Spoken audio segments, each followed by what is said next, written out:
This year, Abdullah decided to perform Umrah with his wife. During the flight, the pilot announced that the plane was about to enter the miqat of Ihram. After this announcement, Abdullah started preparing to assume Ihram. Hajj and Umrah has 5 miqat places that may not be passed without Ihram. These are Dhul Hulayfa, Dhat Irq, Qarn al-Manazil, Yalamlam and Al-Juhfa. If one crosses miqat without assuming Ihram, then he has to return to it and assume Ihram there.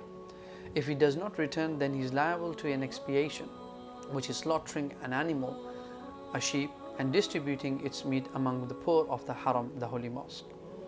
Upon reaching the miqat, it is a sunnah for the one intending to perform Umrah to remove the hair from his underarms as well as pubic hair, cut his nails, take a bath and perfume his body, but not his clothes of Ihram. Then he wears the clothes of Ihram. These are called a rida, upper body cover, the izar, lower body cover. Head for men should be uncovered, and footwear can be sandals or slippers where majority of the foot is apparent. As for women, they wear their normal clothes except for the niqab and gloves. After Abdullah prepared himself for Ihram, he recited the intention, Labbaik Allahumma Umrah, which means, "O Allah, I answer your call to perform Umrah." Then they started to recite the Talbiyah along with other pilgrims on the plane. Talbiyah should be recited individually. Abdullah then started to remember the forbidden matters during Ihram. It is impermissible to remove any hair of the body or cut nails, perfume the body or the garments of Ihram, cover the head, wear something stitched according to the size of the body organ, have intimate relationship or caress with lust, conclude a marriage contract, propose to a woman, harm or kill animals. They head towards the sacred house of Allah. Before starting the tawaf, they stopped reciting the talbiyah. They headed towards the corner of the black stone. Abdullah uncovered his right shoulder and placed the right side of his rida, the cloth, under his arm. When they reached the black stone, they only pointed to it and said, Allahu Akbar, or Bismillahi Allahu Akbar. Then they started tawaf from the black stone. Tawaf consists of 7 circuits that also end at the black stone. In the first 3 circuits, the pilgrim walks quickly with short steps, which is known as ramal, and that is for men, not women, if it is feasible to do so.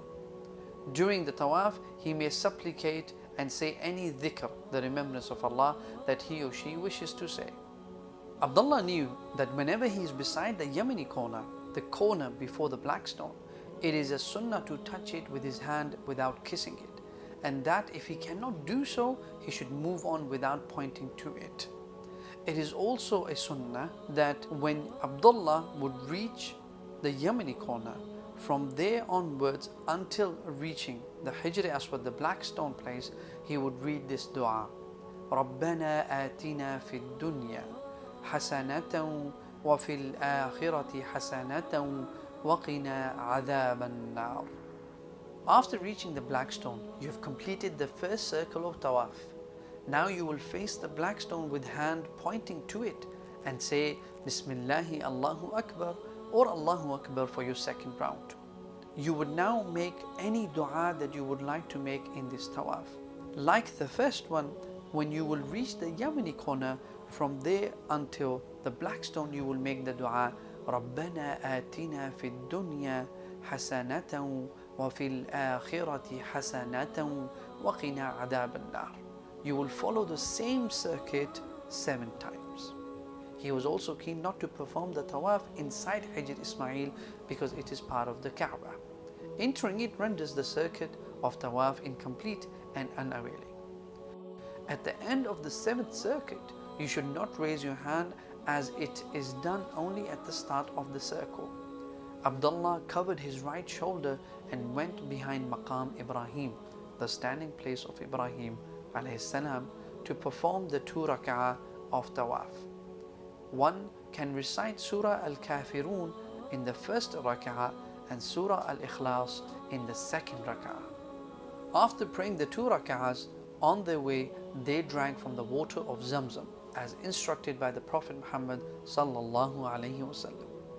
Abdullah headed towards the place of Sa'i, going back and forth between Mount Safa and Mount Marwa. Then they ascended to As-Safa, and upon this recited the verse in which Allah subhanahu wa ta'ala says in Surah Al-Baqarah, Inna as-Safa wal-Marwata min sha'airillah. Indeed, As-Safa and Al-Marwa are among the symbols of Allah. Then they stood to supplicate Allah while facing the Kaaba. It was the practice of Prophet Muhammad sallallahu alaihi wasallam that he would read this dua. La ilaha illallah wahdahu la sharika lahu, lahul mulku wa lahul hamdu, wa huwa ala kulli shay'in qadir.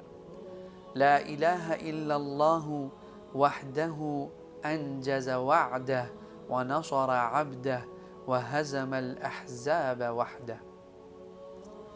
After saying this dua in Arabic, you can make any dua you want to make for yourself or family members.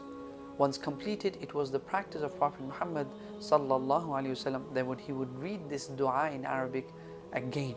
Once completed, he would make dua for his family members, for himself, and so forth.